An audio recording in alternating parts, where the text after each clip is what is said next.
प्रदेश में 3 विधानसभा सीट व 1 लोकसभा सीट के लिए प्रचार आज थम जाएगा।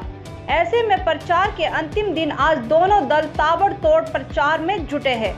कांग्रेस सह प्रभारी ने शिमला में बीजेपी पर बड़ा हमला बोला है। उनका कहना है कि बीजेपी के राज में जनता महंगाई बेरोजगारी से परेशान है और यह चुनाव बीजेपी व जनता के बीच है।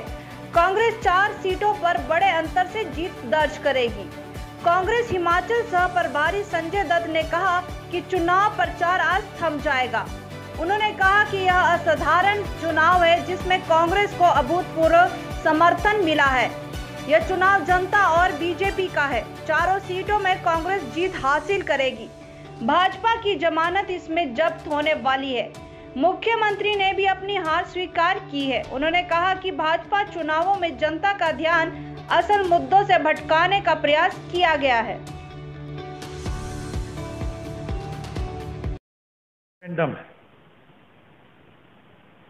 रिपोर्ट कार्ड है सरकार के परफॉर्मेंस का, और सरकार का क्या परफॉर्मेंस है ये इस बात से ही स्पष्ट हो जाता है कि पूरे चुनाव में कैंपेन के दरमियान ना सम्माननीय मुख्यमंत्री जी, ना भारतीय जनता पार्टी के और प्रमुख नेताओं ने विकास की, डेवलपमेंट की और जनता से संबंधित विषयों की बात की। एक बार फिर जैसे भारतीय जनता पार्टी का हथकंडा जनता को पता लग गया है कि चुनाव में मुख्य मुद्दों से ध्यान विचलित करने के लिए, डिफ्लेक्ट करने के लिए नॉन इश्यूज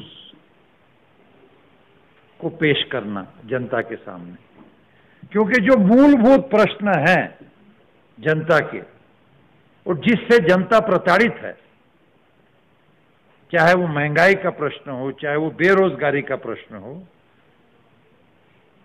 उसके बारे में तो कोई बात ना सम्माननीय मुख्यमंत्री जी करते हैं, ना उनके पास कोई जवाब है। और जनता चिंतित यह है कि महंगाई की मार दिन ब दिन बढ़ती जा रही है, लेकिन सरकार के पास कोई भी नीति, नियोजन, कोई विजन नहीं है कि जिससे इसको रोका जाए। और इसीलिए ध्यान विचलित करते हुए हमने देखा कि शालीनता और सभ्यता से हटकर भी कुछ वक्तव्य भारतीय जनता पार्टी के नेताओं द्वारा किए गए। हमारी कांग्रेस की प्रत्याशी आदरणीय प्रतिभा जी को मजबूर उम्मीदवार कहा गया, जो मैं समझता हूं कि पूरे हमारे जो माताएं बहनें हैं, महिला वर्ग है, उसके ऊपर एक नेगेटिव रिफ्लेक्शन और भारतीय जनता पार्टी की जो महिलाओं के विषय में जो सोच है वो दर्शाती है। और वैसे तो पूरा देश जानता है कि भारतीय जनता पार्टी को जो चलाते हैं आरएसएस, उनके तो कोई निर्णय मंडल में या कोई उच्च स्तरीय नेतृत्व में आज तक कभी कोई महिला दिखी नहीं। तो महिलाओं के बारे में उनकी सोच क्या है। और मुझे बहुत खेद है कि प्रचार के दरमियान स्तर के वक्तव्य किए गए, जैसे एक मंत्री ने कहा कि इनको लकवा खा गया है। मैंने खुद सुना, बहुत बुरा लगा।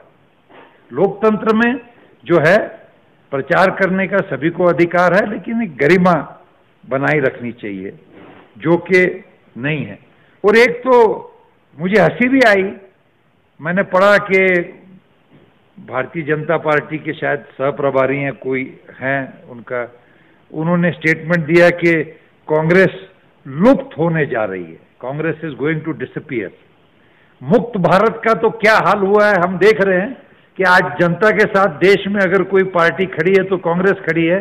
लेकिन अब ये मुंगेरी लाल के सपने देखने वाले अगर आ गए और ऐसे वक्तव्य कर रहे हैं तो ये जनता का अपमान कर रहे हैं।